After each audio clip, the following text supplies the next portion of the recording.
옛날 어느 고을. 사람의 발길이 뚝 끊긴 험준한 산중턱에 다 쓰러져가는 흉가 한 채가 위태롭게 서 있었습니다. 밤이면 짐승의 울음소리가 뼈를 애는 바람 소리에 섞여 들려오는 그곳에는 세상에서 잊혀진 여인 서윤이 살고 있었습니다. 그녀는 본래 이 고을에서 제일 가는 명문가인 최대감 댁의 며느리였으나 혼례를 치르고 얼마 지나지 않아 남편이 급병으로 세상을 떠나자 남편을 잡아먹은 여자라는 억울한 누명을 쓰고 이곳으로 내쳐졌습니다. 그것은 명목상 3년상을 치르기 위한 거처였으나 실상은 그녀가 스스로 굶어 죽거나 목을 매기를 바라는 시댁의 무언의 강요이자 유배지나 다름없었습니다. 콧겸 저고리 하나로 매서운 산바람을 견디며 서윤은 하루하루 말라가는 낙엽처럼 생의 끈을 놓고 있었습니다. 산 아래 고래등 같은 기와집이 즐비한 최대감댁 사랑채에서는 은밀하고도 탐욕스러운 모의가 이루어지고 있었습니다. 최대감은 자신의 곰방대를 재떨이에 신경질적으로 털어내며 혀를 찼습니다. 이번에 새로 부임한 관찰사 영감이 보통 내기가 아니라고 하지 않느냐? 빈손으로 가서야 어디 말이나 붙여보겠느냐? 최대감의 눈은 욕망으로 이글거리고 있었습니다.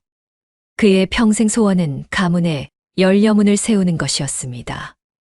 며느리가 남편을 따라 죽어 열녀로 정려된다면 가문의 위세가 하늘을 찌를 것이고 나라에서 내려오는 포상 또한 막대할 것이기 때문이었습니다.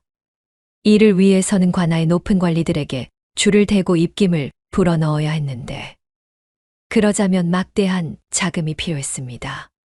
그 자금을 마련하기 위해 최대감은 관아의 구휼미를 빼돌리고 소작인들의 고혈을 짜내 비자금을 조성했습니다. 그러나 문제는 이 검은 돈과 뇌물을 은밀하게 운반할 사람이었습니다. 똑똑하고 셈이 빠른 하인들은 언제 배신하여 관아에 고변할지 모르니 믿을 수가 없었습니다. 그때 최대감의 눈에 마당을 쓸고 있는 한 사내가 들어왔습니다. 그는 동네에서 소문난 팔푼이 머슴 달구였습니다. 콧물을 질질 흘리며 제 나이도 제대로 세지 못해 동네 아이들에게조차 놀림을 받는 달구였습니다. 최대감은 회심의 미소를 지으며 달구를 불렀습니다. 달구야, 내 이놈 썩이리 오지 못하겠느냐? 마당 한 구석에서 빗자루를 거꾸로 들고 허우적대던 달구가 화들짝 놀라며 사랑채 마루 밑으로 달려왔습니다.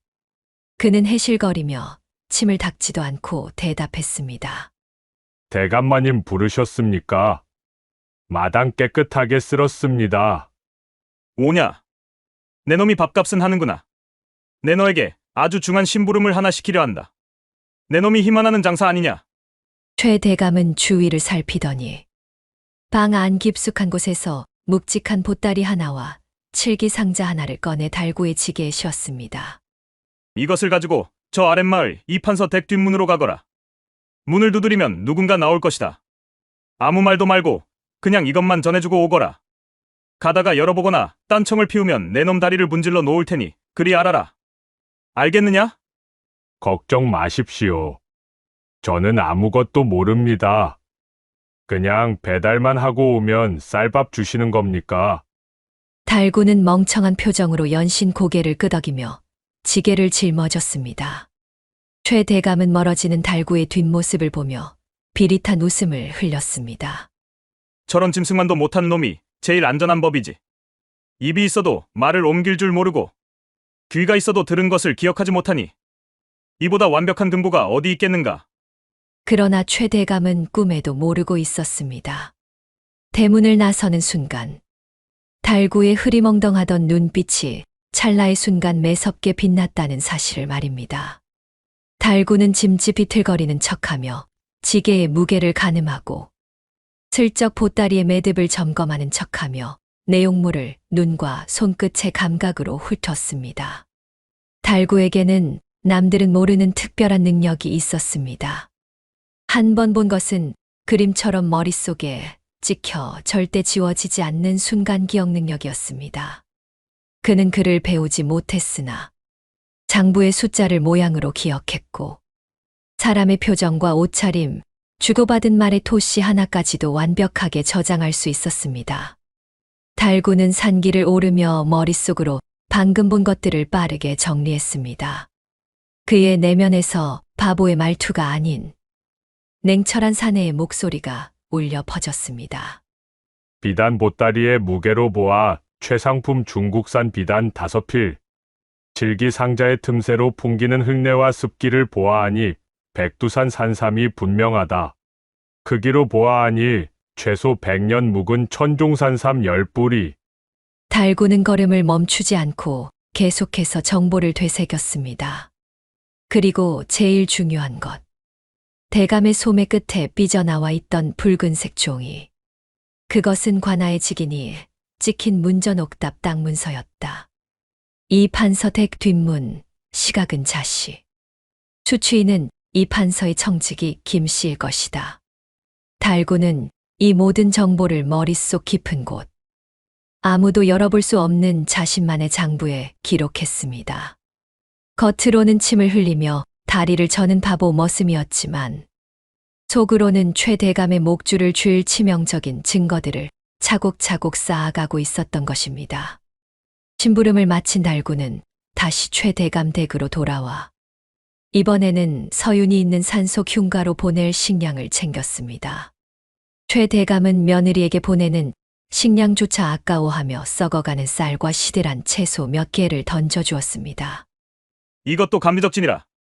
죽지 않고 살아있는 게 죄인년에게 밥이 넘어가는 것도 사치지. 달구는 아무 말 없이 그 초라한 식량을 지게에 지고 다시 산을 올랐습니다. 해가 뉘엿뉘엿 넘어가고 산바람이 매서워질 무렵 달구는 산중턱의 흉가에 도착했습니다. 무너진 울타리와 구멍 숭숭 뚫린 창호지 문이 을씨년스럽게 그를 맞이했습니다. 작은 마님 계십니까? 달구 왔습니다. 달구가 인기척을 내자 문이 열리고 서윤이 모습을 드러냈습니다. 며칠을 굶었는지 퀭한 눈과 창백한 얼굴이 마치 유령 같았습니다. 그러나 그녀의 눈빛만은 아직 완전히 꺼지지 않은 불씨처럼 희미하게 남아 있었습니다. 왔는가? 먼 길 오느라 고생이 많았네. 서윤은 힘없는 목소리로 달구를 맞이했습니다. 달구는 묵묵히 가져온 쌀자루와 채소를 마루에 내려놓았습니다. 그리고는 품속에서 주섬주섬 무언가를 꺼냈습니다. 그것은 흙이 잔뜩 묻은 헝겊에 쌓인 투박한 덩어리였습니다. 이것 드십시오. 달구가 내민 것은 쑥개떡이었습니다. 하지만 시장에서 파는 매끈한 떡이 아니었습니다. 쑥이 반이고 쌀가루가 반인, 모양도 엉망이고 클까지 묻어있는 볼품없는 떡이었습니다. 달구는 해실거리며 덧붙였습니다. 오다가 주었습니다. 떡장수가 떡이 쉬었다고 버리길래 아까워서 주워왔습니다. 개도 안 먹는 것이지만 작은 마님이라도 드실까 해서 가져왔습니다. 서윤은 달구가 내민 떡을 물끄러미 바라보았습니다. 떡장수가 버렸다고 하기에는 떡에서 아직 미세한 온기가 느껴졌습니다. 그리고 떡을 건네는 달구의 손을 보았습니다. 늘 멍청하게 웃고 있는 바보 머슴의 손은 클투성이었고 손톱 밑에는 쑥물이 시퍼렇게 들어 있었습니다. 그 순간 서윤의 가슴 속에서 무언가가 울컥하고 치솟았습니다. 이 산속에는 떡장수가 오지 않습니다. 더군다나 지금은 쑥이 날 철도 아니었습니다. 이 바보 같은 사내가 양지 바른 곳을 찾아 온 산을 뒤져 겨우 도단한 쑥을 캐고 몰래 쌀을 빻아 서툰 솜씨로 직접 빚은 떡이라는 것을 서윤은 단번에 알 수 있었습니다. 서윤은 떨리는 손으로 떡을 받아들었습니다. 차가운 산속 생활 3년 동안 누구 하나 따뜻한 말 한마디 건네는 이 없었습니다. 친정 식구들조차 가문에 화가 미칠까 두려워 연락을 끊은 지 오래였습니다. 그런데 짐승 취급을 받는 이 바보 머슴만이 유일하게 자신을 위해 거친 손으로 떡을 빚어온 것이었습니다. 달구 자네. 서윤의 눈에서 참았던 눈물이 뚝뚝 떨어져 쑥개떡 위로 번졌습니다. 그녀는 떡을 베어 물었습니다. 흙냄새와 쑥 향기, 그리고 투박한 쌀가루의 맛이 입안 가득 퍼졌습니다. 그것은 세상에서 가장 맛없는 떡이었지만 동시에 서윤이 지난 3년간 먹어본 그 어떤 음식보다 따뜻하고 귀한 음식이었습니다. 달구는 서윤이 우는 모습을 보자 당황한 듯 뒷머리를 긁적였습니다. 맛이 없나 봅니다. 제가 주워와서 그런가 봅니다. 뱉으십시오. 하지만 서윤은 고개를 저으며 떡을 꼭 쥐었습니다. 그리고 눈물 젖은 눈으로 달구를 똑바로 응시했습니다. 달구는 순간 움찔했습니다. 서윤의 눈빛은 바보를 보는 눈빛이 아니었습니다. 아니네. 세상에서 제일 맛있는 떡일세. 정말 고맙네. 서윤은 달구의 흙투성이 손을 자신의 고운 손으로 덮으며 잡았습니다. 양반과 며느리가 천한 머슴의 손을 잡는 것은 법도에 어긋나는 일이었으나 지금 이 순간 그런 것은 아무런 의미가 없었습니다. 내 이제야 알겠네. 자네 손에 묻은 이 흙이 자네 마음이라는 것을. 달구는 잡힌 손을 빼지도 못하고 멍하니 서 있었습니다. 그의 심장이 거칠게 뛰기 시작했습니다. 항상 바보의 가면 뒤에 숨어 세상을 비웃고 냉소하던 그였지만 자신의 진심을 꿰뚫어 보고 고마워하는 서윤 앞에서는 그 가면이 속절없이 흔들리고 있었습니다. 달구는 짐짓 아무렇지 않은 척 다시 바보 같은 웃음을 지어 보이려 애썼습니다. 마님도 참 별나십니다. 글기 묻어 더럽습니다. 그러나 그의 눈빛만은 평소의 흐릿함 대신 깊은 연민과 결의로 흔들리고 있었습니다. 서윤은 눈물을 닦으며 마음속으로 다짐했습니다. 더 이상 죽음만을 기다리는 나약한 과부로 살지 않겠노라고. 자신을 위해 이토록 애쓰는 사람이 있는데 허무하게 목숨을 버릴 수는 없다고 말입니다. 그날 밤 달구는 산을 내려오지 않고 서윤의 집 마루 밑에 웅크리고 앉아 밤을 지새웠습니다. 산짐승들이 울어댈 때마다 그는 작은 돌멩이를 쥐고 어둠을 노려보았습니다. 이 여인을 죽게 내버려 두지 않겠다. 내 목숨을 걸고서라도 저 위선적인 양반 놈들의 아가리에서 반드시 구해낼 것이다. 달구의 머릿속에는 낮에 최 대감이 했던 말과 행동, 그리고 비리 장부의 내용들이 다시 한번 선명하게 떠올랐습니다. 그것은 단순한 기억이 아니었습니다. 서윤을 살리고 자신들을 멸시한 자들을 심판할 날카로운 칼날이 되어 달구의 가슴 속에서 시퍼렇게 벼려지고 있었습니다. 계절이 바뀌어 산천초목이 붉게 물드는가 싶더니 어느새 낙엽이 지고 앙상한 가지만 남은 초겨울의 문턱이었습니다. 산중턱 흉가로 불어닥치는 바람은 살을 애는 듯 매서워졌고 서윤의 옷가지는 계절을 나기의 턱없이 얇았습니다. 하지만 그녀를 더욱 춥게 만드는 것은 날씨가 아니었습니다. 어느 날 오후 고요하던 산길에 요란한 인기척이 들려왔습니다. 평소라면 짐승이나 달구 외에는 올 사람이 없는 곳이었습니다. 서윤이 놀라 문틈으로 내다보니 화려한 가마 한 채와 건장한 하인들이 좁은 산길을 오르고 있었습니다. 최 대감이었습니다. 가마꾼들이 흉가 마당에 가마를 내려놓자 최 대감이 헛기침을 하며 천천히 모습을 드러냈습니다. 그는 흙먼지가 날리는 마당에 발을 디디는 것조차 불쾌하다는 듯 미간을 찌푸리며 코를 막았습니다. 사람이 살 곳이 못 되는구나. 이런 곳에서 3년을 버티다니 그 명줄 한번 즐기기도 하지. 서윤은 황급히 방문을 열고 나와 마당에 엎드렸습니다. 아버님, 오셨습니까? 오냐? 그간 별거 없었느냐? 내 너를 보러 친히 이 험한 길을 왔다. 최 대감은 서윤에게 눈길조차 제대로 주지 않은 채 뒷짐을 지고 마당을 서성였습니다. 그의 입에서는 며느리를 걱정하는 말이 나왔으나 그 말투에는 한기가 서려 있었습니다. 아가야, 내 오늘 너에게 아주 중한 이야기를 하러 왔다. 집안의 명운이 달린 일이니 새겨 듣거라. 하명하십시오, 아버님. 지금 나라에서 효와 정절을 으뜸으로 여기는 것은 너도 알 테지. 우리 가문이 비록 명문가라 하나 아직 나라에서 내리는 덕렬을 받지 못해 늘 안타까웠다. 그런데 이번에 관찰사 영감께서 우리 가문을 눈여겨보고 계신단다. 최 대감은 하인에게 눈짓을 했습니다. 그러자 하인 하나가 작은 소반을 들고 와 서윤의 앞에 내려놓았습니다. 소반 위에는 붉은 보자기 하나가 덮여 있었습니다. 내 남편이 간 지 벌써 3년이다. 너의 그 지고지순한 정절이 하늘에 닿을 때가 되지 않았겠느냐.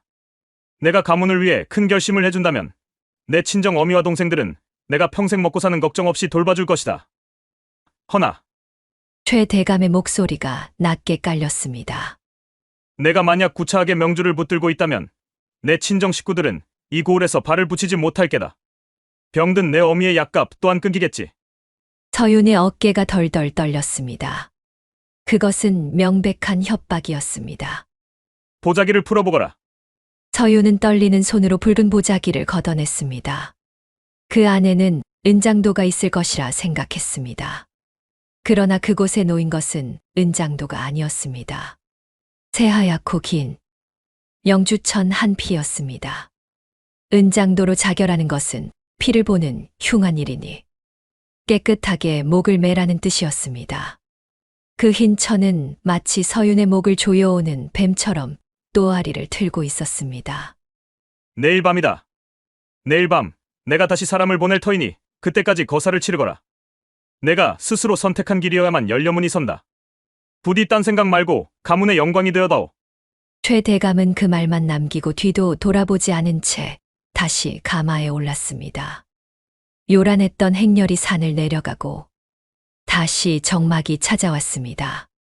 서윤은 소반 위에 놓인 흰 명주천을 멍하니 바라보았습니다. 가문의 영광이라니 그것이 사람 목숨보다 중하단 말입니까? 어머니, 제가 죽어야 어머니가 사신답니다. 서윤은 명주천을 부여잡고 오열했습니다. 살고 싶다는 본능과 가족을 위해 죽어야 한다는 효심 사이에서 그녀의 마음은 갈기갈기 찢겨나갔습니다. 해가 지고 어둠이 깔릴 때까지 그녀는 움직이지 못했습니다. 방 안의 냉기보다 더 차가운 절망이 그녀를 감싸고 있었습니다. 문 밖에서 낮고 굵은 목소리가 들려왔습니다. 서윤은 화들짝 놀라 눈물을 닦았습니다. 달구였습니다. 오늘이 식량을 가져오는 날인 것을 잊고 있었습니다. 서윤은 애써 목소리를 가다듬었습니다. 왔는가? 내 오늘은 경황이 없어 맞이하지 못하겠네. 그냥 두고 가게. 문 좀 열어보십시오. 평소의 어눌한 말투가 아니었습니다. 서윤은 의아함에 방문을 살짝 열었습니다. 달빛 아래 서 있는 달구의 모습은 평소와 달랐습니다. 허리는 꼿꼿했고 눈빛은 형형하게 빛나고 있었습니다. 달구의 시선이 마루에 놓인 소반과 흰 명주천에 꽂혔습니다. 달구는 성큼성큼 다가와 명주천을 거칠게 집어들었습니다. 이러지 말게.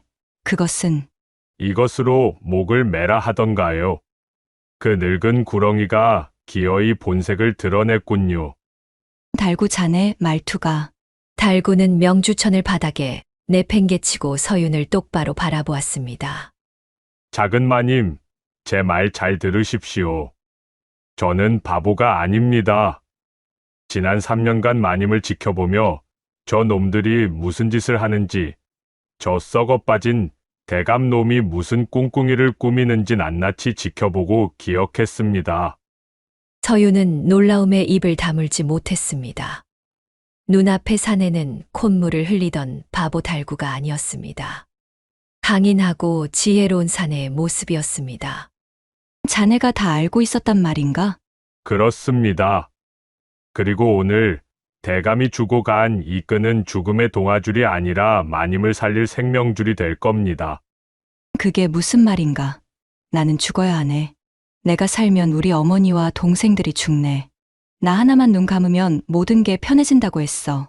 서윤이 다시 흐느끼기 시작했습니다. 달구는 서윤의 어깨를 단단히 잡았습니다. 아닙니다. 마님이 죽으면 저들은 열려문을 세우고 떵떵거릴 것이고 마님의 친정은 이용 가치가 없어지면 토사구팽 당할 겁니다. 저들의 약속을 믿으십니까? 탐욕에 눈이 먼 자들은 약속을 지키지 않습니다. 그럼 어찌한단 말인가? 도망이라도 치란 말인가? 도망친다 해도 곧 잡힐 것이고, 그러면 우리 가족은 도망이 아닙니다. 작은 마님은 여기서 죽는 겁니다. 서윤의 눈이 커졌습니다. 달구는 비장한 표정으로 말을 이었습니다. 죽되 죽지 않는 것입니다. 저들이 원하는 것은 마님의 시신과 열렬하는 명분뿐입니다. 그러니 시신을 주면 됩니다. 단, 마님이 아닌 시신을 말입니다. 그게 무슨 달구는 주위를 살피더니 목소리를 낮춰 자신의 계획을 털어놓기 시작했습니다. 그의 입에서 나오는 계획은 너무나 치밀하고 구체적이어서 소름이 돋을 지경이었습니다. 닷새 전이었습니다. 윗마을 고개 너머 산비탈이 무너져 내린 것을 기억하십니까? 그때 저는 나무를 하러 갔다가 흙더미에 깔린 시신 한 구를 보았습니다. 연고가 없는 떠돌이 여인이었는지 관아에서도 수습하지 않고 방치해둔 것을 제가 보았습니다. 달구의 머릿속에는 닷새 전 보았던 참혹한 현장이 사진처럼 선명하게 떠올랐습니다. 뭉개진 흙더미, 삐져나온 여인의 손, 찢어진 삼배옷, 그리고 부패가 시작되어 형체를 알아보기 힘들게 훼손된 얼굴. 그 시신은 체구가 마님과 비슷했습니다. 그리고 산짐승들이 훼손하여 얼굴을 알아보기 힘든 상태였지요. 오늘 밤 제가 그 시신을 업어올 겁니다. 그렇습니다. 최대감은 내일 밤까지라고 했습니다. 하지만 우리는 오늘 밤 선수를 칠 겁니다. 호환입니다. 호랑이가 내려와 마님을 물어갔다고 꾸밀 겁니다. 서유는 공포와 경악으로 몸을 떨었지만 달구의 눈빛은 흔들림이 없었습니다. 양반 놈들은 체면을 중시하고 더러운 것을 보기 싫어합니다. 호랑이에게 물려 훼손된 시신이라면 자세히 보려 하지 않을 겁니다. 그저 마님의 옷을 입고 마님의 물건을 지니고 있다면 의심 없이 믿을 겁니다. 아니, 믿고 싶어 할 겁니다. 그래야 열려문이 서니까요. 달구의 설명은 빈틈이 없었습니다. 최 대감의 심리, 산속의 지형, 시신의 상태까지 모든 것을 계산한 완벽한 계획이었습니다. 하지만 자네가 위험해질 수도 있네. 만약 들키기라도 한다면 자네는 달구는 서윤의 말을 끊고 그녀를 깊은 눈으로 바라보았습니다. 마님이 흙 묻은 쑥개떡을 드시며 제 손을 잡아주셨던 날, 제 목숨은 이미 마님의 것이 되었습니다.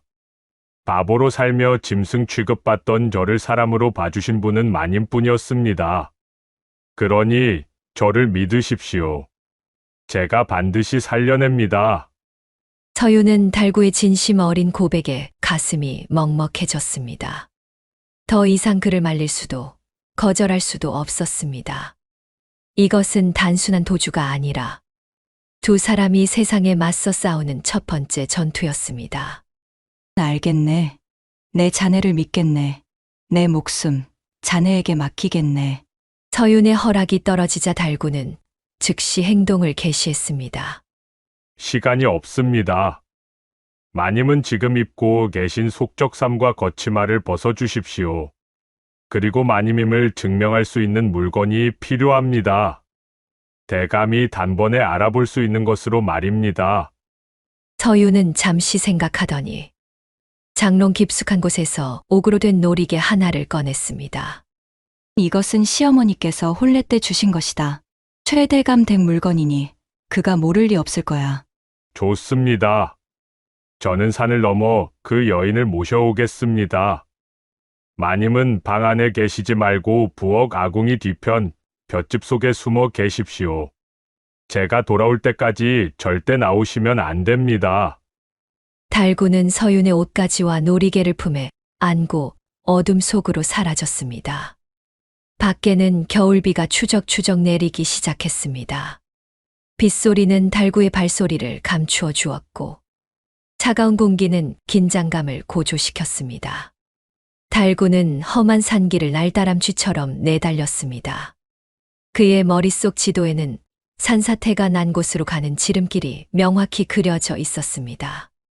돌부리 하나, 나무뿌리 하나까지 기억하고 있는 그는 어둠 속에서도 넘어지지 않았습니다.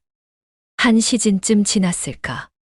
달구가 묵직한 무언가를 지게에 지고 돌아왔습니다. 비릿한 흙냄새와 부패한 냄새가 섞여 났지만 달구의 표정은 경건했습니다. 그는 흉가 마당에 시신을 내려놓고 합장하여 예를 표했습니다.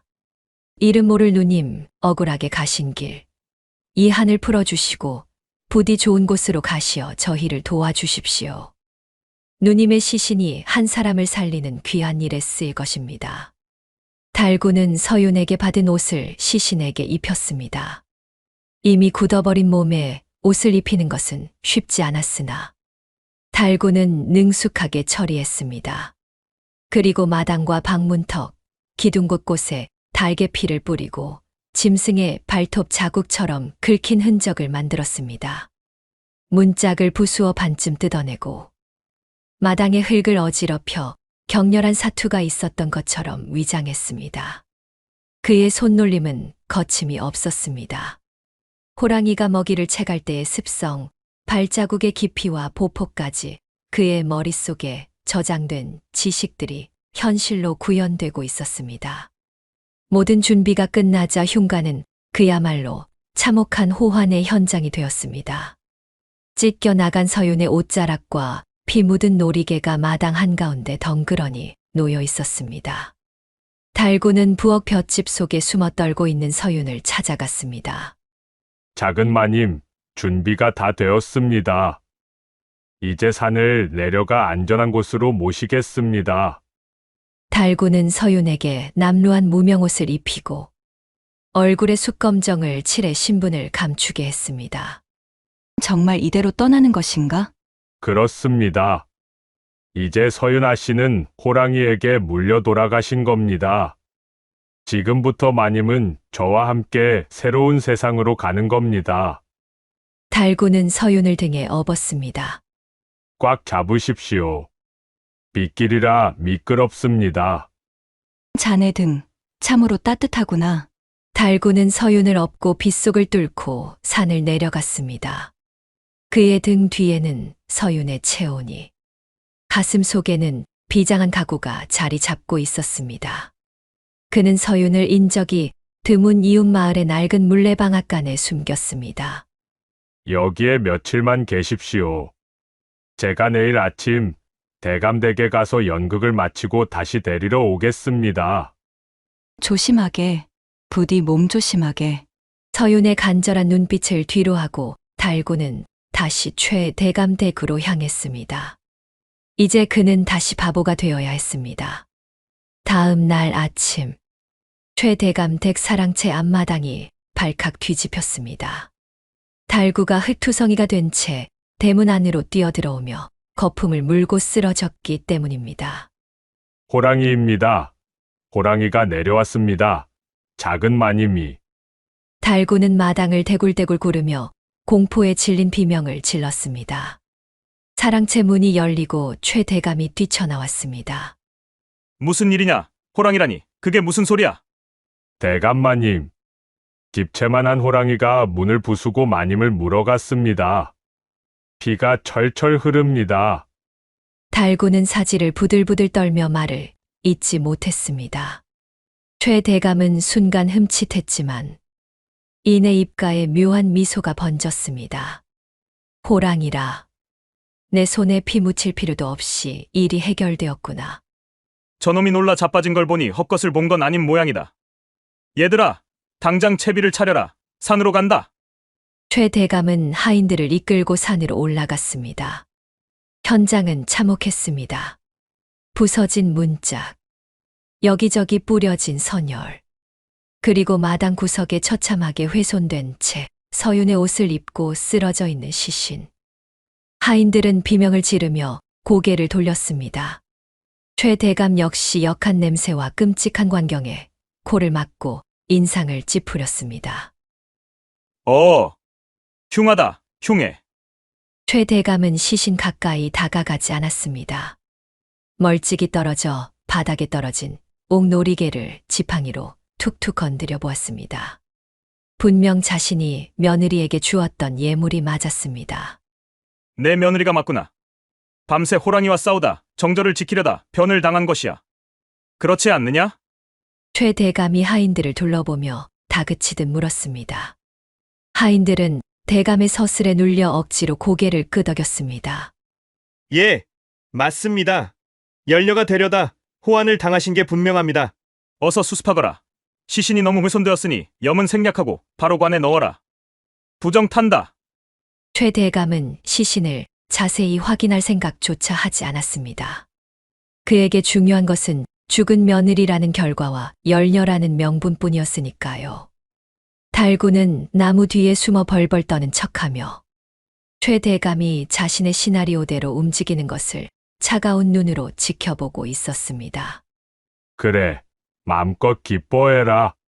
그 시체가 가짜라는 걸 까맣게 모른 채 그 껍데기 앞에서 곡을 하고 제사를 지내게 될 것이다. 최 대감은 산을 내려오며 달구를 불렀습니다. 내 이놈, 너는 어제 그 자리에 있었으면서 며느리를 지키지 못하고 혼자 살겠다고 도망쳐 왔느냐? 죽을 죄를 지었습니다. 호랑이가 무서워 오줌을 지리고 도망쳤습니다. 살려주십시오. 달구는 땅에 머리를 쳐박고 빌었습니다. 최 대감은 혀를 찼습니다. 미련한 놈. 그래도 내 놈이 제일 먼저 발견해서 알렸으니 공은 공이다. 자, 이거 받고 입 다물고 있어라. 호랑이 이야기는 함부로 하고 다니지 말고 며느리가 끝까지 저항하다 죽었다고만 하거라. 알겠느냐? 최 대감은 엽전 꾸러미를 달고 앞에 던져주었습니다. 입막음용 돈이었습니다. 달구는 해실거리며 돈을 챙겼습니다. 고맙습니다, 대감마님. 저는 아무 말도 안 합니다. 작은 마님은 호랑이랑 싸우다 영웅처럼 가신 겁니다. 최 대감은 만족스런 표정으로 하인들을 데리고 사라졌습니다. 달구는 그들의 뒷모습이 완전히 사라지자 표정을 싹 지우고 품속의 엽전 꾸러미를 꽉 쥐었습니다. 이 돈은 마님과 내가 새 삶을 살 미천이 될 것이다. 그리고 이제부터가 진짜 시작이다. 달구의 눈은 최 대감 댁을 넘어 관아 쪽을 향하고 있었습니다. 며느리의 가짜 장례를 치르고 열려문을 세우려 들떠있을 최 대감에게 달구는 더 큰 선물을 준비하고 있었습니다.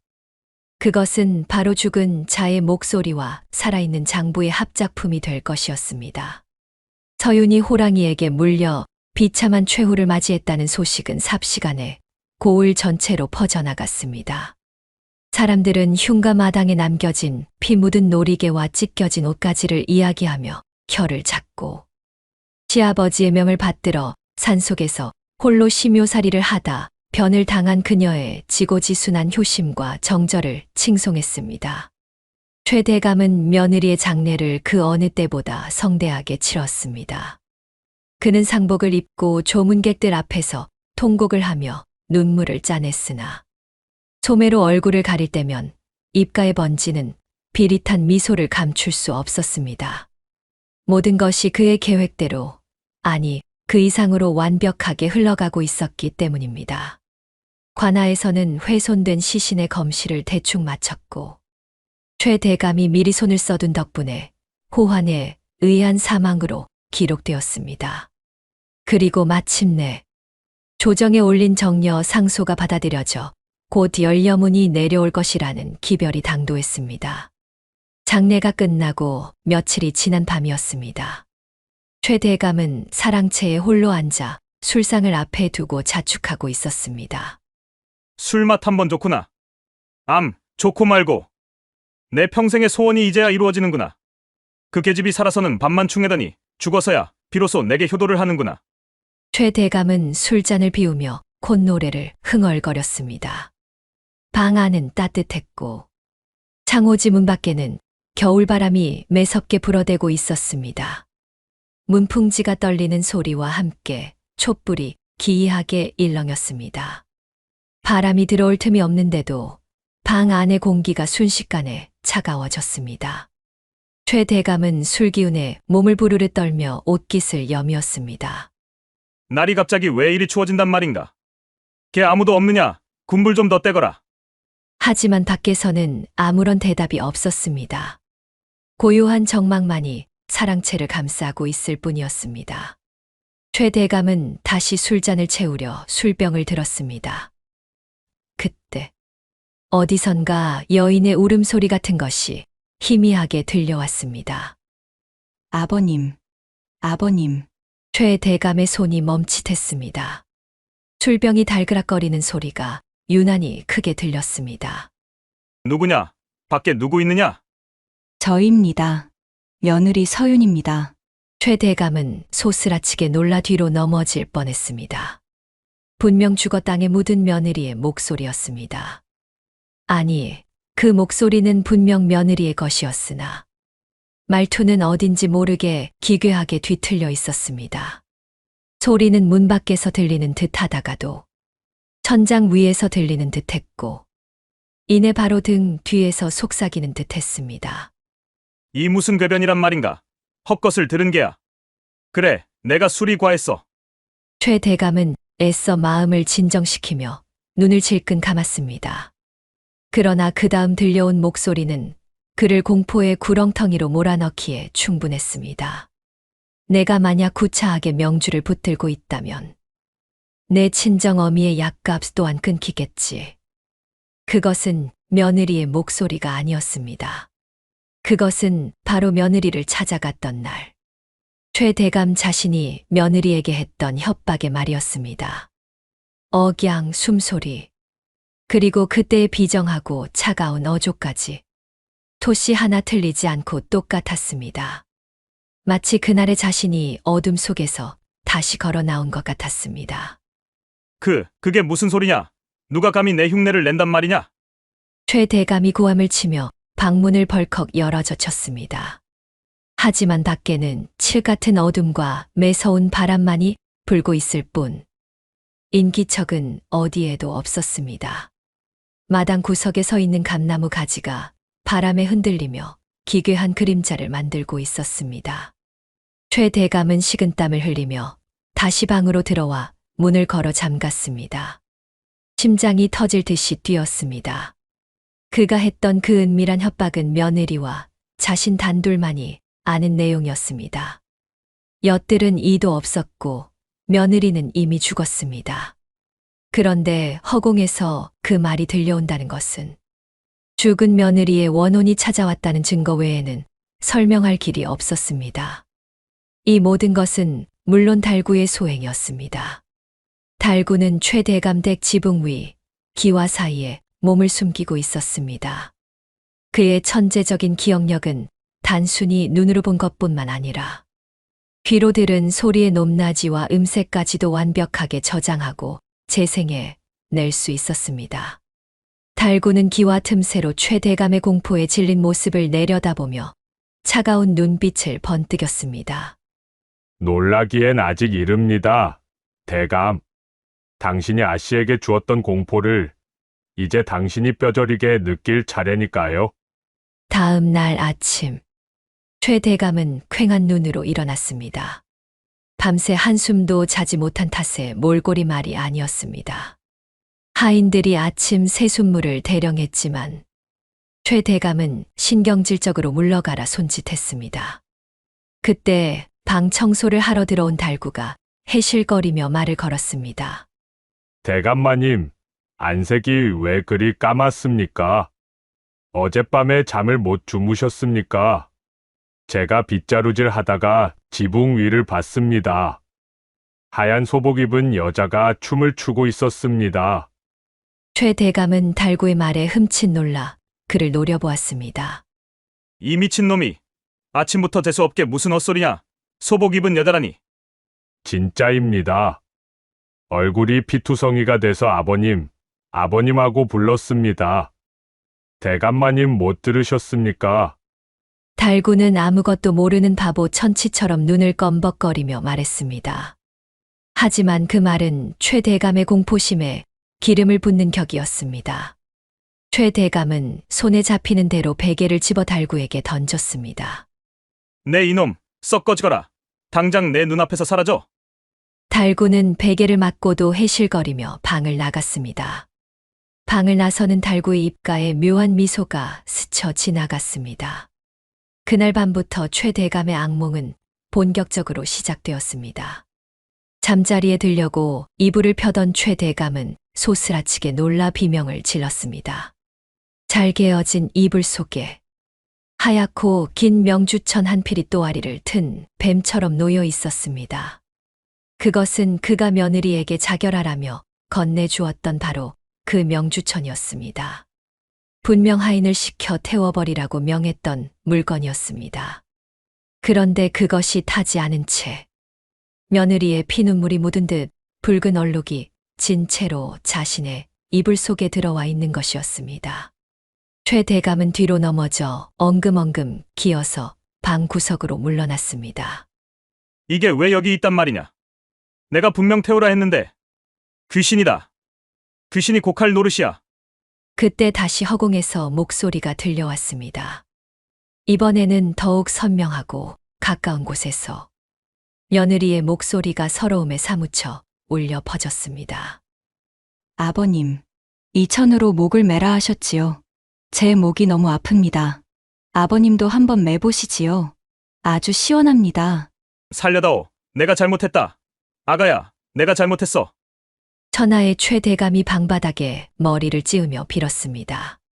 하지만 목소리는 멈추지 않았습니다. 이번에는 최 대감의 목소리를 흉내낸 기괴한 음성이 이어졌습니다. 가문의 영광이 되어다오. 죽어다오. 죽어다오. 최 대감은 귀를 틀어막고 괴성을 질렀습니다. 하인들이 놀라 달려왔을 때 최 대감은 거품을 물고 실신해 있었습니다. 다음 날 최 대감 댁에는 용하다는 무당이 불려왔습니다. 굿판이 벌어졌습니다. 징과 꽹과리 소리가 요란하게 울려 퍼지고 무당이 작두 위에서 춤을 추었습니다. 최 대감은 병풍 뒤에 숨어 벌벌 떨며 굿판을 지켜보았습니다. 무당이 공수를 내리기 시작했습니다. 원통해라. 분해라. 내가 산짐승밥이 되려고 그 산에 들어간 게 아닌데. 시아비가 죽으라 등 떠밀어 산 귀신이 되었구나. 무당의 입에서 나온 말에 굿판을 구경하던 마을 사람들과 하인들이 웅성거리기 시작했습니다. 저게 무슨 소리야? 시아버지가 죽으라 했다니? 호랑이한테 물려 죽은 게 아니라 시댁에서 죽인 게야? 사람들의 수군거림이 들려오자 최 대감의 얼굴은 흙빛이 되었습니다. 그는 황급히 하인들을 시켜 사람들을 물리고 무당에게 복채를 두둑이 쥐어주며 입을 막으려 했습니다. 이복에 무슨 헛소리를 하는 건가? 잡귀가 들어 헛소리를 하는 게야. 굿이나 제대로 하게. 하지만 무당은 돈을 받고도 고개를 갸웃거렸습니다. 대감, 원한이 보통 깊은 게 아닙니다. 이 원귀는 사람의 형상을 하고 있으나 사람이 아니고 귀신의 형상을 하고 있으나 귀신도 아닙니다. 아주 가까운 곳에서 대감의 목을 노리고 있습니다. 무당의 말은 전곡을 찌르는 것이었으나 최 대감은 그 뜻을 온전히 이해하지 못했습니다. 그저 죽은 며느리의 원혼이 자신을 괴롭힌다고만 믿었습니다. 굿판이 끝난 뒤에도 최 대감의 불안은 가라앉지 않았습니다. 오히려 마을에 이상한 소문이 돌기 시작했습니다. 최 대감이 며느리를 죽였다더라. 밤마다 최 대감 집에서 며느리의 곡소리가 들린다더라 하는 흉흉한 소문이었습니다. 최 대감은 초조해졌습니다. 곧 있으면 도 관찰사 영감이 직접 내려와 열여문 하사 여부를 최종 결정하고 현판식을 거행할 예정이었습니다. 만약 그 전에 이런 흉흉한 소문이 관찰사의 귀에 들어간다면 열여문은커녕 가문이 멸문지화를 당할 수도 있는 일이었습니다. 최 대감은 마당에 서 있는 달구를 불렀습니다. 달구는 여전히 멍청한 표정으로 코를 후비고 있었습니다. 예, 대감마님. 부르셨습니까? 너는 그날 산에서 아무것도 보지 못한 게다. 그저 며느리가 호랑이와 싸우다 죽은 것만 본 게야. 알겠느냐? 최 대감의 목소리는 떨리고 있었습니다. 달구는 속으로 코웃음을 치며 대답했습니다. 그렇습니다. 저는 아무것도 모릅니다. 작은 마님은 호랑이 밥이 되신 겁니다. 근데 대감마님, 요즘 왜 밤마다 혼자 중얼거리고 그러십니까? 어젯밤에도 죽어다오, 죽어다오 하셨습니다. 최 대감은 화들짝 놀라 달구의 입을 틀어막으려 했습니다. 이놈이 닥치지 못할까? 아무도 없는 데서 그런 소리 하지 말라. 최 대감은 주위를 두리번거리며 식은땀을 닦았습니다. 달구는 그런 최 대감을 보며 순박한 미소를 지었지만 그 눈빛은 먹잇감을 노리는 맹수처럼 차갑게 빛나고 있었습니다. 대감, 이제 시작입니다. 당신이 쌓아올린 그 거짓된 명예의 탑이 얼마나 허무하게 무너지는지 당신의 그 두 눈으로 똑똑히 보게 해드릴 테니. 달구는 품속에서 작은 종이 조각 하나를 만지작거렸습니다. 그리고 그의 머릿속에는 3년 전부터 지금까지 최 대감이 저지른 모든 악행의 날짜와 장소, 증인들의 얼굴이 선명하게 각인되어 있었습니다. 드디어 결전의 날이 다가오고 있었습니다. 관찰사 영감이 도착한다는 전갈이 왔고 최 대감 댁은 잔치 준비로 분주해졌습니다. 최 대감은 억지로 불안을 누르고 가장 화려하고 성대한 잔치를 여러 사람들의 입을 막고 자신의 위세를 과시하리라 다짐했습니다. 그러나 그는 모르고 있었습니다. 그 화려한 잔치상이 바로 자신의 제사상이 될 것임을 말입니다. 드디어 최 대감이 그토록 고대하던 날이 밝았습니다. 가문의 영광을 만천하에 알릴 열려문 현판식이 거행되는 날이었습니다. 최 대감 댁 대문은 활짝 열려 있었고 고을에 내로라 하는 양반들과 유지들이 구름처럼 몰려들었습니다. 마당에는 오색 차일이 쳐졌고 떡 치는 소리와 지글지글 전 부치는 냄새가 진동을 했습니다. 풍악 소리가 울려 퍼지는 가운데 상석에는 도 관찰사 영감이 근엄한 표정으로 앉아 있었고 그 옆에서 최 대감은 연신 허리를 굽히며 비위를 맞추느라 여념이 없었습니다. 관찰사 영감, 누추한 곳까지 친히 왕림해 주시니 가문의 영광이옵니다. 이 술은 제 며느리의 정절을 기리기 위해 특별히 담근 것이니 부디 한 잔 받으시지요. 허허, 최 대감. 자네 가문의 충효와 정절은 내 익히 들어 알고 있네. 며느리가 호랑이와 싸우면서까지 정조를 지켰다니 실로 감동적인 일이 아닌가. 조정에서도 이를 높이 사특별히 정렬을 내리는 것이네. 관찰사는 거드름을 피우며 술잔을 비웠습니다. 최 대감은 안도의 한숨을 내쉬었습니다. 밤마다 들려오던 귀신의 곡소리도 흉흉한 소문도 오늘 이 화려한 잔치와 함께 모두 묻힐 것이라 믿었습니다. 이제 저 현판이 대문 위에 걸리기만 하면 그는 고을에서 가장 덕망 높은 어른으로 추앙받게 될 것이었습니다. 잔치가 무르익어 갈 무렵 대문 밖이 소란스러워지더니 하인들의 고함이 들려왔습니다. 이 거지가 어디라고 들어와 썩 꺼지지 못해. 남루한 옷차림의 갓은 다 부서지고 얼굴은 숯검정으로 뒤덮인거린 한 명이 잔치상을 기웃거리고 있었습니다. 하인들이 몽둥이를 들고 쫓아내려 하자 최 대감이 이를 말렸습니다. 관찰사 앞에서 덕을 베푸는 척을 하고 싶었던 것입니다. 그만두어라. 오늘은 내 가문의 경사스러운 날이 아니더냐. 오는 손님 막지 말고 가는 손님 잡지 않는 법이다. 저 거린에게도 술과 고기를 넉넉히 내어주어라. 내 덕망을 널리 알리는데 인색해서야 쓰겠느냐. 최 대감의 호기로운 말에 좌중의 양반들이 역시 최 대감은 도량이 넓으십니다 하며 칭송을 늘어놓았습니다.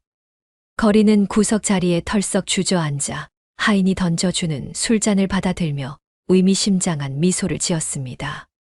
가챙 아래로 번뜩이는 눈빛이 최 대감과 관찰사를 향해 꽂혔지만 술에 취한 최 대감은 이를 알아차리지 못했습니다. 술 기운이 오르고 분위기가 고조되자 최 대감은 흥을 돋울 거리가 필요했습니다. 문득 마당 한 구석에서 멍하니 서 있는 달구가 눈에 들어왔습니다. 평소 바보짓으로 사람들을 웃기던 달구를 이용해 좌중의 분위기를 띄우고 자신의 너그러움을 다시 한번 과시하고 싶었습니다. 여봐라, 저기 달구 놈을 이리 불러오너라. 저놈이 평소에는 미련한 곰탱이 같아도 가끔 재주를 부리면 제법 볼만하단 말이지. 영감, 저 바보 놈의 재롱이나 한번 보시지요. 하인들이 달구를 떠밀어 마당 중앙으로 내보냈습니다. 달구는 짐짓발이 꼬인 척 비틀거리며 넘어질 뻔한 신용을 해 좌중의 웃음을 자아냈습니다. 대감마님, 저는 노래 같은 거 못합니다. 밥이나 한 덩이 주시면 모를까? 달구가 침을 닦으며 어눌하게 말하자 양반들은 킬킬거리며 손가락질을 해댔습니다. 잔말 말고 한 자락 뽑아보거라. 내 놈이 잘만 하면 내 오늘 쌀 한 가마니를 상으로 주마. 어서 해보래도. 최 대감의 호통에 달구는 쭈뼛거리며 관찰사와 최 대감 그리고 구석의 거린을 차례로 둘러보았습니다. 그리고 천천히 고개를 들었습니다. 순간 달구의 눈에서 바보의 멍청함이 걷히고 서늘한 기운이 감돌았습니다. 하지만 아무도 그 찰나의 변화를 눈치채지 못했습니다. 달구는 헛기침을 몇 번 하더니 품속에서 낡은 부채 하나를 꺼내 쫙 펼쳤습니다. 그리고 장단을 맞추며 입을 열었습니다. 어디 한번 놀아나 볼까나? 듣거라. 듣거라. 이놈, 저놈 다 듣거라. 처음에는 그저 흔한 타령조였습니다. 사람들은 박수를 치며 흥미를 보였습니다. 그러나 이어지는 가사는 사람들의 귀를 의심하게 만들었습니다. 3월이라 초하룻날 춘궁기의 백성들은 흙 파먹고 우는데 나라님 내린 구율미 백석은 어디로 갔나? 대감마님 뒷간 밑에 차곡차곡 쌓였구나. 얼쑤. 달구의 목소리는 더 이상 어눌하지 않았습니다. 쩌렁쩌렁한 울림통에서 나오는 소리는 마당 구석구석을 파고들었습니다. 잔치상의 분위기가 순식간에 찬물을 끼얹은 듯 싸늘해졌습니다. 최 대감의 얼굴이 굳어졌습니다. 저 놈이 지금 무슨 소리를 짓거리는 게야. 당장 멈추지 못해. 하지만 달구는 멈추지 않았습니다. 오히려 부채를 촥 접었다 펴며 관찰사 앞으로 한 걸음 다가갔습니다. 그의 눈빛은 형형하게 빛나고 있었습니다. 4월이라 보름날은 달도 밝다 하더이다. 이판서 댁 뒷문으로 들어간 게 무엇이더냐? 백두산 천종산 삼 10뿌리가 아니더냐? 곶감상자 밑바닥에 숨겨보낸 그 뇌물은 관찰사 영감 뱃속으로 꿀떡하고 넘어갔네. 지화자 좋다. 달구는 자신의 머릿속에 사진처럼 찍어두었던 비리 장부의 내용을 토시 하나 틀리지 않고 줄줄 읊어댔습니다. 날짜, 장소, 뇌물의 종류, 받은 사람의 이름까지. 그것은 노래가 아니라 서슬퍼런 고발장이었습니다. 관찰사의 얼굴이 불그락푸르락해졌습니다. 자신이 받은 뇌물 내역이 바보 머슴의 입에서 적나라하게 흘러나오자 당황하여 술잔을 엎지르고 말았습니다. 이 무슨 망발인가? 최 대감, 자네 지파인 단속을 어찌하는 겐가? 여봐라, 저 미친놈을 당장 끌어내라. 주둥이를 찢어버려라. 하인들이 달려들려 하자 달구는 날렵한 몸놀림으로 피하며 목소리를 더욱 높였습니다. 5월이라 단오날의 며느리는 피눈물 흘리고 시합이란 작자는 가짜 시체에 절을 하네. 멀쩡한 며느리 죽으라고 흰 명주천 보내놓고 호랑이가 물어갔다 천연덕스럽게 거짓말을 하네. 에라디야. 열려문이 웬 말이냐. 살인문이 여기 있네. 좌중은 경악에 빠졌습니다. 며느리를 죽으라고 했다니, 가짜 시체라니. 사람들의 수군거림이 최 대감을 의심스러운 눈초리로 바라보았습니다. 최 대감은 공포와 분노로 이성을 잃고 몸을 떨었습니다. 내 이놈, 닥쳐라, 닥치란 말이다. 최 대감은 뒷걸음질 치며 관찰사의 옷자락을 부여잡고 매달렸습니다. 영감, 저놈은 미쳤습니다. 모함입니다. 저를 믿으셔야 합니다. 관찰사는 더러운 오물이라도 묻은 양 최 대감을 발로 걷어찼습니다. 이건 옥해. 자네가 나를 속인 것인가? 그때였습니다. 구석에서 술을 마시던 거린이 술상을 발로 차며 벌떡 일어났습니다. 멈추시오. 천둥 같은 호통 소리에 장내가 얼어붙었습니다. 거린은 쓰고 있던 찌그러진 갓을 벗어 던지고 품속에서 무언가를 꺼내 높이 치켜들었습니다. 햇빛을 받아 번쩍이는 그것은 바로 마패였습니다. 암행어사 출두야. 그 소리와 함께 대문 밖에서 잠복하고 있던 역졸들이 암행어사 출두야 복창하며 물밀듯이 밀려 들어왔습니다. 잔치상은 뒤엎어지고 도망치려는 양반들과 그들을 잡으려는 역졸들로 마당은 순식간에 아수라장이 되었습니다. 암행어사, 최 대감은 다리에 힘이 풀려 그 자리에 주저앉고 말았습니다. 관찰사 역시 사색이 되어 뒷문으로 빠져나가려 했으나 이미 역졸들이 포위한 뒤였습니다. 암행어사는 위험 있는 걸음으로 달구 옆으로 다가왔습니다. 내 노래 잘 들었다. 아주 기가 막힌 명창이로구나. 그 노래 가사에 거짓이 하나라도 있느냐? 달구는 암행어사를 향해 정중하게 고개를 숙이며 더 이상 바보가 아닌 또렷하고 명징한 목소리로 대답했습니다. 소인 박달구, 하늘을 우러러 한 점의 거짓도 보태지 않았습니다. 제 머릿속에 있는 장부가 그 증자이며 여기 또 하나의 살아있는 증인이 있습니다. 달구의 손짓에 대문 밖에서 한 여인이 걸어 들어왔습니다. 머리에 쓴 장옷을 걷어내자 드러난 얼굴. 그것은 죽었다던 최 대감의 며느리 서윤이었습니다. 저분은 서윤아 씨가 아닌가? 죽었다던 며느리가 살아서 돌아왔어. 최 대감은 귀신을 본 듯 눈이 뒤집혔습니다. 내가 어찌? 서윤은 최 대감 앞으로 천천히 다가갔습니다. 그녀의 손에는 최 대감이 보냈던 흰 명주천이 들려 있었습니다. 그녀는 그 천을 최 대감의 얼굴 앞에 던졌습니다. 아버님, 이것을 기억하십니까? 가문을 위해 죽으라며 제게 보내신 그 명주천입니다. 제가 죽어야 아버님의 그 헛된 명예가 빛날 테니까요. 짐승이 물어간 것은 제 육신이 아니라 아버님의 그 썩어빠진 양심이었습니다. 서윤의 서리빨 같은 일갈에 최 대감은 아무 말도 하지 못하고 덜덜 떨기만 했습니다. 암행어사가 준엄하게 꾸짖었습니다. 듣거라. 최만석은 허울뿐인 명예를 탐하여 며느리를 살해하려 하였고 백성의 고열을 짜내어 관찰사에게 뇌물을 바쳤다. 또한도 관찰사는 그 뇌물을 받고 부정을 저질렀으니 이들의 죄는 능지처참에 해당한다. 어사의 명령이 떨어지자 역졸들이 최 대감과 관찰사를 포박했습니다. 굴비 엮이듯 줄줄이 묶인 그들은 흙바닥에 무릎을 꿇었습니다. 억울합니다. 저 바보 놈의 헛소리입니다. 며느리 인연이 저 머슴 놈과 눈이 맞아 집을 나간 것입니다. 최 대감은 끝까지 발악했습니다. 달구는 묶여있는 최 대감 앞으로 다가가 허리를 굽히고 눈을 맞췄습니다. 그리고 예의 그 바보 같은 표정을 한번 지어 보였습니다. 대감마님, 바보는 말입니다. 본 것을 절대 잊어버리지 않습니다. 대감마님 뒷간 밑에 묻어둔 쌀독, 곶감 상자 밑바닥 이중 장치, 그리고 작은 마님방에 던져놓은 이 명주천까지 제가 다 기억하고 있는데 그래도 억울하십니까? 달구의 차가운 미소에 최 대감은 비로소 깨달았습니다.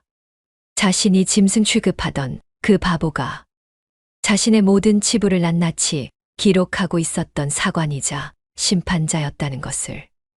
최 대감은 고개를 떨구고 절망의 신음만 내뱉었습니다. 암행어사는 마당 한가운데 세워져 있던 붉은 천에 쌓인 현판을 가리켰습니다. 저 더러운 위선의 껍데기를 당장 부숴버려라. 역졸들이 달려들어 현판을 덮은 천을 걷어냈습니다. 열여문이라 적힌 화려한 현판이 드러났습니다. 역졸들이 도끼로 현판을 내리찍었습니다. 둔탁한 소리와 함께 현판은 반으로 쪼개져 클바닥에 나뒹굴었습니다. 금칠을 한 글자가 진흙탕 속에 처박혔습니다.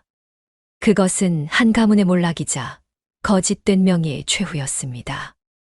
마당에 모인 백성들은 환호했습니다. 암행어사 나으리 만세. 저 나쁜 양반 놈들 꼴 좋다. 서윤은 달구를 바라보았습니다. 달구도 서윤을 바라보았습니다. 아수라장이 된 잔치집 마당 한가운데서 두 사람은 서로의 눈빛만으로 깊은 안도와 감사를 나누었습니다. 길고 길었던 공포의 밤이 끝나고 비로소 진짜 아침이 밝아오고 있었습니다.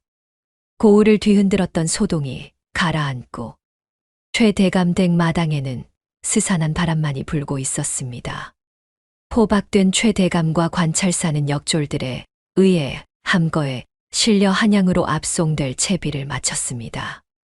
백성들은 그 뒤를 따르며 돌을 던지고 침을 뱉었습니다. 평생을 떵떵거리며 살았던 최대감의 말로는 그토록 비참하고 초라했습니다. 암행어사는 난장판이 된 마당을 정리하게 한 뒤 달구와 서윤을 불렀습니다. 너희 두 사람의 용기와 기지가 아니었다면 저들의 탐욕이 하늘을 가리고 억울한 원혼이 구천을 떠돌 뻔했다. 내 너희의 공을 높이 사노라. 달구와 서윤은 암행어사 앞에 엎드려 조아렸습니다. 나으리, 소인들은 그저 살고자 발버둥 쳤을 뿐이옵니다. 과분한 칭찬에 몸둘 바를 모르겠사옵니다. 죽을 목숨을 살려주신 나으리의 은혜, 결초보은하여도 갚지 못할 것이옵니다. 암행어사는 허허 웃으며 하인에게 눈짓을 했습니다. 하인이 엽전 꾸러미가 든 보따리 하나를 달구에게 건넸습니다. 이것은 최대감이 착복했던 재물 중 일부다. 너희가 새로운 곳에서 터를 잡고 살아가기에 부족함은 없을 것이다. 이곳에 계속 머물다가는 사람들의 입방아에 오르내리기 십상일터. 멀리 떠나 이름을 바꾸고 평범하게 사는 것이 좋겠구나. 나으리, 참으로 만극하옵니다. 이 은혜 평생 잊지 않고 바르게 살겠사옵니다. 달구와 서윤은 암행어사에게 큰 절을 올렸습니다. 두 사람은 짐을 챙겨 곧장 고을을 떠났습니다. 마을 어귀를 벗어날 때 서윤은 잠시 걸음을 멈추고 뒤를 돌아보았습니다. 저 멀리 산중턱. 자신이 갇혀 지냈던 흉가가 기미하게 보였습니다. 3년이라는 긴 시간 동안 그녀를 옥죄었던 감옥이자 달구와의 인연이 시작된 곳이기도 했습니다. 서윤은 품속에서 흰 명주천 조각을 꺼냈습니다. 최대감이 자결하라며 보냈던 공포와 절망의 상징이었던 그 천이었습니다. 그녀는 미련 없이 그 천을 길가에 흐르는 개울물에 던져버렸습니다. 이제 다시는 누군가의 며느리나 과부로 살지 않을 것입니다. 그저 당신의 아내 서윤으로 살겠습니다. 달구는 따뜻한 눈빛으로 서윤을 바라보며 그녀의 손을 꼭 잡았습니다. 갑시다, 부인. 우리를 알아보는 이 없는 곳, 파도 소리가 들리는 곳으로 가서 우리 마음껏 웃으며 살아봅시다. 두 사람은 맞잡은 손을 놓지 않고 길을 재촉했습니다. 그들의 뒷모습 위로 따스한 햇살이 내려앉았습니다. 그로부터 몇 년의 세월이 흘렀습니다. 남쪽 바닷가 어느 포구 마을. 활기찬 시장통 한켠에 김서방네 젓갈집이라는 간판이 걸린 가게가 있었습니다. 가게 앞은 질 좋은 젓갈을 사려는 손님들로 문전성시를 이루고 있었습니다. 이보게, 김서방. 여기 새우젓 2대빵만 주게. 지난번에 가져간 멸치젓이 어찌나 맛이 좋던지. 우리 마누라가 김서방네 거 아니면 안 먹겠다고 난리네 그려. 어서 오십시오. 대개 부인께서 입맛이 까다로우신가 봅니다. 여기 꾹꾹 눌러 담았습니다. 덤으로 조개젓도 좀 넣었으니 맛이나 보십시오. 가게 안에서는 달구가 능숙한 솜씨로 젓갈을 퍼담고 있었습니다. 예전에 어눌하고 침 흘리던 바보 달구의 모습은 온데간데 없었습니다. 그의 눈빛은 총명했고 셈은 누구보다 빨랐으며 손님을 응대하는 말솜씨는 유수와 같았습니다. 그나저나 김서방은 셈이 어찌 그리 빨라? 내가 셈을 하기도 전에 거스름 돈을 딱딱 내어주니 머릿속에 주판이라도 들어앉은 모양일세. 장사꾼이 셈이 느려서야 처자식 굶기기 딱 좋지 않겠습니까? 믿고 찾아주시는 분들 기다리게 할 수 없으니 부지런히 머리를 굴리는 것이지요. 사람들은 김서방이 어디서 왔는지, 과거에 무엇을 하던 사람인지 알지 못했습니다. 그저 싹싹하고 똑똑하며 아내를 끔찍이 아끼는 성실한 가장으로만 알고 있을 뿐이었습니다. 가게 안쪽에서는 서윤이 장부를 정리하고 있었습니다. 바닷바람에 얼굴이 조금 그을리긴 했으나 그녀의 얼굴에는 혈색이 돌았고 입가에는 편안한 미소가 걸려 있었습니다. 더 이상 유배지의 창백한 유령이 아닌 삶의 활기로 가득 찬 여인의 모습이었습니다. 서방님, 오늘도 준비한 물건이 거의 다 동이 났네요. 조금 일찍 문을 닫고 들어가서 쉬어야겠어요. 그럽시다. 부인. 안 그래도 오늘 들어온 물건이 좋아 일찍 정리가 되겠군요. 해질녘 두 사람은 가게 문을 닫고 집으로 향했습니다. 마당에 있는 평상에 앉아 밥상을 펴고 마주 앉았습니다. 소박한 밥상이었지만 두 사람에게는 그 어떤 진수성찬보다 귀한 식사였습니다. 달구가 방에 들어가더니 무언가를 들고 나왔습니다. 김이 모락모락 나는 따뜻한 쑥개떡이었습니다. 오는 길에 떡집 할머니가 갓 쪄낸 것이라며 맛보라고 주시더이다. 부인이 생각나서 식기 전에 얼른 품에 안고 왔소. 달구는 쑥개떡 하나를 집어 서윤의 입에 넣어 주었습니다. 어떻소? 맛이 괜찮소? 서윤은 떡을 오물오물 씹으며 환하게 웃었습니다. 참으로 맛있습니다. 헌데 서방님, 응? 왜 그러시오? 그때 산속 흉가에서 서방님이 흙투성이 손으로 건네주셨던 그 쑥개떡 말입니다. 제 평생 그보다 맛있는 떡은 없을 것입니다. 그 떡이 저를 살렸고 지금의 우리를 있게 했으니까요. 달구는 서윤의 말에 쑥스러운 듯 머리를 긁적였습니다. 부인도 참. 그때는 흙이 반이고 쑥이 반인 엉터리 떡이었는데 말이오. 이제는 이렇게 번듯한 떡을 사줄 수 있으니 내 얼마나 다행인지 모르오. 흙이 묻었든 아니든 그것은 제게 떡이 아니라 서방님의 마음이었습니다. 그때 그 마음 평생 잊지 않고 살겠습니다. 달구는 서윤의 손을 꼭 잡았습니다. 두 사람의 손은 험한 세월을 건너오느라 조금 거칠어졌지만 맞잡은 온기만큼은 그 어느 때보다 따뜻하고 단단했습니다. 밤하늘에는 보름달이 휘영청 밝게 떠올라 두 사람을 비추고 있었습니다. 가문의 명예니 열려문이니 하는 허울뿐인 껍데기는 모두 사라지고 오직 서로를 아끼고 사랑하는 두 사람의 진심만이 남아 이름 없는 꽃처럼 향기롭게 피어나고 있었습니다. 먼 훗날 사람들은 최대감의 집터에는 잡풀만 무성하고 이름 없는 바닷가 마을에는 웃음꽃이 지지 않았다고 전했습니다. 껍데기뿐인 명예보다 귀한 것은 사람을 살리는 따뜻한 마음 한 조각이 아니겠습니까?